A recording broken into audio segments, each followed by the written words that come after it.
Praise the Lord, ஹல்லேலூயா. சீயோன் வேதாகம ஆய்விற்கு அன்போடு கூட இயேசு கிறிஸ்துவின் நாமத்தில் உங்களை வரவேற்கிறேன். இன்றைய தினத்திலும் சங்கீதங்களின் புஸ்தகம் 112ஆம் சங்கீதம் முதல் 115ஆம் சங்கீதம் வரைக்கும் உள்ள வசனங்களை தியானிக்க சர்வ தேவன் நமக்கு கிருபை பாராட்டுவாராக.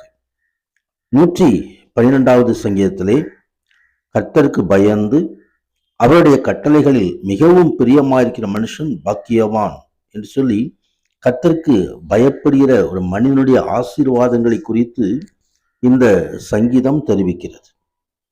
கர்த்தருக்கு பயப்படுதலே ஞானத்தின் ஆரம்பம். ஆம், கர்த்தருடைய பிள்ளைகள் எப்பொழுதும் தேவனுக்கு பயந்து நடக்க வேண்டும் என்று சொல்லி ஆண்டவர் விரும்புகிறார். ஆபிரகாம் ஆண்டவரால் அழைக்கப்பட்ட அந்த மனிதன் கர்த்தருக்கு பயப்படுகிற மனிதனா என்று ஆண்டவர் சோதித்தறிந்தார்.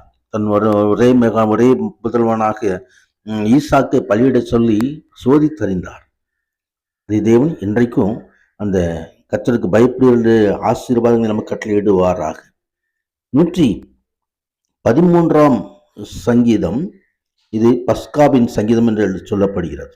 113 முதல் 118ஆம் சங்கீதங்கள் யூதர்கள் வருடந்தோறும் பஸ்கா கொண்டாட்டத்தின் போது பயன்படுத்தப்படுகிறதான சங்கீதங்கள். இங்கே முதல் 2 சங்கீதங்களும் உணவுக்கு முன்பும் மீதி உள்ள 4 உணவுக்கு பின்பும் பாடப்படுகிறது. மகிமை உண்டாவதாக. இந்த சங்கீதங்கள் எல்லாம் ஆரம்பிக்கும் போது அல்லேலூயா என்ற வார்த்தையோடு ஆரம்பிக்கிறது. அது துதியின் சங்கீதங்களாய் யூதர்கள் கருதுகிறார்கள். மகிமை உண்டாவதாக. ஆண்டவரை துதிக்கும்படியாய், கர்த்தருடைய நாமத்தை துதிக்கும்படியாய் இந்த சங்கீதங்கள் நம்மை ஆண்டவருக்குள்ளாய் நடத்துகிறது. கர்த்தருடைய மேலான அந்த ஸ்லாக்கியத்தை கர்த்தர் நமக்கு கட்டளையிட்டு அவர் சிறியவனை புழுதியிலிருந்து தூக்கி விடுகிறார், எளியவனை குப்பையிலிருந்து உயர்த்துகிறார்.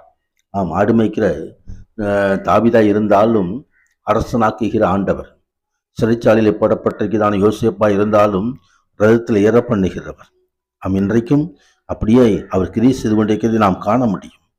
114ஆம் சங்கீதம் இஸ்ரவேல் எகிப்திலும் யாக்கோபின் குடும்பம் அந்நிய பாஷைக்காரர் ஜனத்திலிருந்து புறப்பட்ட போது நடந்ததான காரியங்களை குறித்து வேதம் தெரிவிக்கிறது.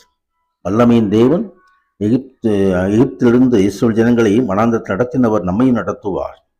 115வது சங்கீதம் எங்களுக்கல்ல கர்த்தாவே, எங்களுக்கல்ல உமது கிருபையின் நிமித்தமும் உமது சத்தியத்தின் நிமித்தமும் உமது நாமத்திற்கு மகிமை வரப்பண்ணும் என்று சொல்லி அங்கே தேவனுக்கு மகிமையை செலுத்துகிறதான ஒரு சங்கீதம்.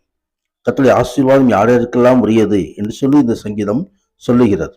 கர்த்தரை நம்பும்படியாக இஸ்ரவேல் ஜனங்களை அழைக்கிறது. கர்த்தர் மகிமை உண்டாவதாக. ஆம், கர்த்தர் நம்மை நினைத்திருக்கிறார், அவர் ஆசீர்வதிப்பார், இஸ்ரவேல் குடும்பத்தாரை ஆசீர்வதிப்பார், ஆரோன் குடும்பத்தை ஆசீர்வதிப்பார்.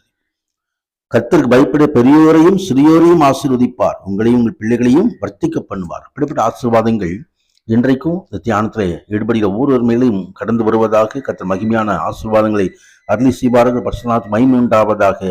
ஆமீன், ஆமீன்.